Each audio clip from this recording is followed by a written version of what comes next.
ये कृतज्ञ देश विभाजन समय बलिदान को तार कष्ट को न भूलू कारण इतिहास होची भविष्यत ପାଇଁ दर्पण। इतिहास को जो समाज विस्मृत करे से समाज आगो को झुंटे पड़ी थाए। भारत आगको झुंटे न पड़ो कारण एकविंश शताब्दी रे भारत एक महाशक्ति हम महाशक्तिर आकांक्षा रखुवा देश तार इतिहास को भी ठीक से बुझू मन रखू यही 2 वर्ष तले प्रधानमंत्री नरेंद्र मोदी ये एक आह्वान देले देशवासी को विशेष करके प्रशासक बंधु मान को इतिहासकार बंधु मान को 1947 मसीहा जो 14 अगस्ट कहानी थिला ता पूर्वर कहानी थिला देश को कौ परिस्थिति रे विभाजन हवापाई पड़ा विषय तो थिला बंधन मुक्त करने किंतु बंधन जगार विभाजन है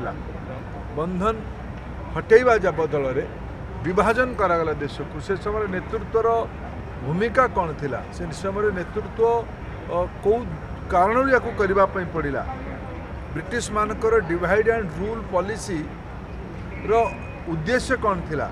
एठी एबे गोटे प्रदर्शनी रे गोटे चित्र मुझे देखिली रेड क्लिफ नामक जड़े व्यक्ति संपर्क में उल्लेख अच्छी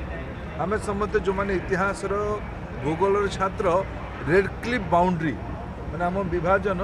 रेड क्लिफ महाशय कुआड़े करते ना सी आगुरी भारत के देखी ना भारत संगे संपर्क थिला ईस्ट इंडिया कंपनी ना डाकी आणला से टेबुल उपर बसिकी पेनसिल गार काटिदेले आमर संस्कृति सभ्यता देश विभाजन हो गला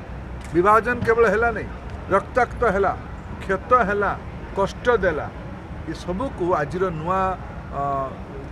समाज नुआ पीढ़ी जानू मन रखू से ICHR को मुझे दायित्व देइथिली गोटे भल एक्जिबिशन एठी 5 दिन पाई ओडिशा रे रहू एटिकार स्कूल पिला माने कॉलेज पिला माने युव समाजर पिला माने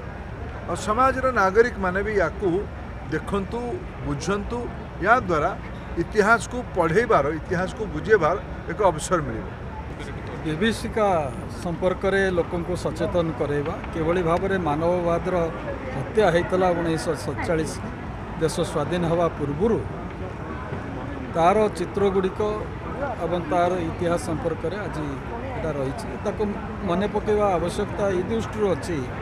जे किभली भाव में मनीष मनीष उपर एते परिमाण रे नृशंस भाव प्रकट करि पारे भारत रे ता घटी जहाँ एक प्रकार इतिहास पृष्ठार लिभे दि जाए पुनर्स्थापन करने एवं से असुविधाटी को से समयर कथाटी को ये उपस्थापन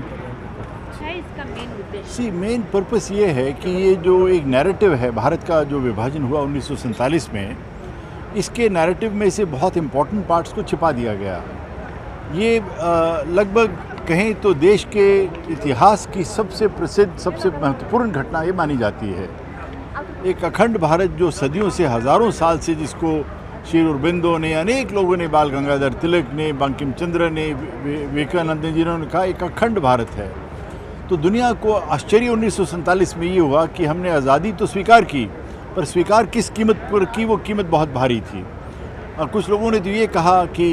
हमने अपनी अंग काट कर जैसे कोई आदमी कहे कि मैं आज़ाद हो गया हूँ पर मेरी दोनों बाजू ले लीजिए आप। तो भारत के साथ कुछ ऐसा ही हुआ। जो आजकल की पीढ़ी है इस एग्जीबिशन का मूल ये भी शीर्षक है कि बहुत सी चीज़ें ऐसी हैं कि उस ज़माने में कितना विरोध हुआ इस घटना का, कितना लोगों जित अक्रॉस पार्टी लाइंस कांग्रेस के लीडर्स ने भी अपोज किया और लोगों ने भी अपोज किया।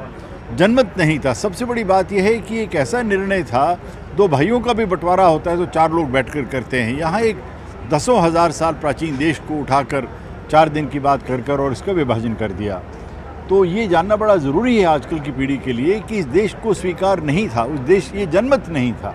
जो कहा गया कि ये देश का विभाजन है, जनमत को स्वीकार ये नहीं था। दूसरा ये है कि जिस समस्या के लिए ये किया गया कि ये कम्युनल सांप्रदायिक इशू को ये सुलझाएगा, ऐसा नहीं हुआ। और तीसरी बहुत इम्पॉर्टेंट बात ये है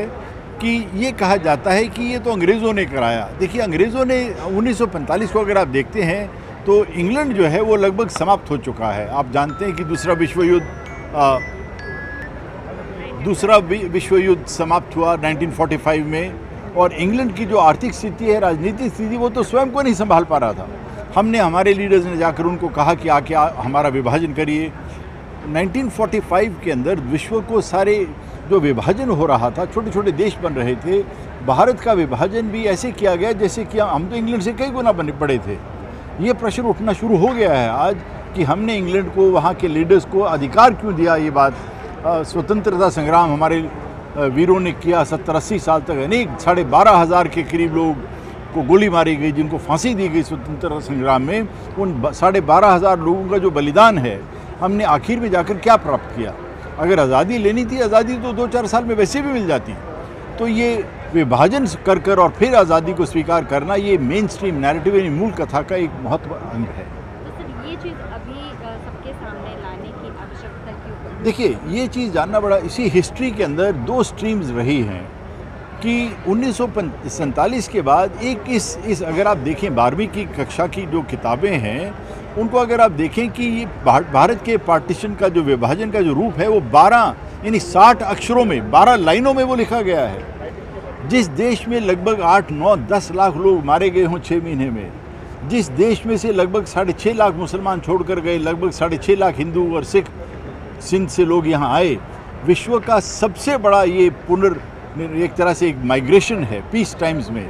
हज़ारों साल से 2 देश सभ्यता इकट्ठा रह रही थी, कुछ ही महीनों में उसको बांट दिया गया। तो ये मेन स्ट्रीम कोर्स करेक्शन है, विश्व को बताने के प्रयास है, बच्चों को बताने के प्रयास है, शिक्षकों को, कि ये जो हुआ ये रियलिटी क्या है। जैसे मैंने बताया कि जो किताबें CBSE की किताबें, उसमें मिटा दिया गया।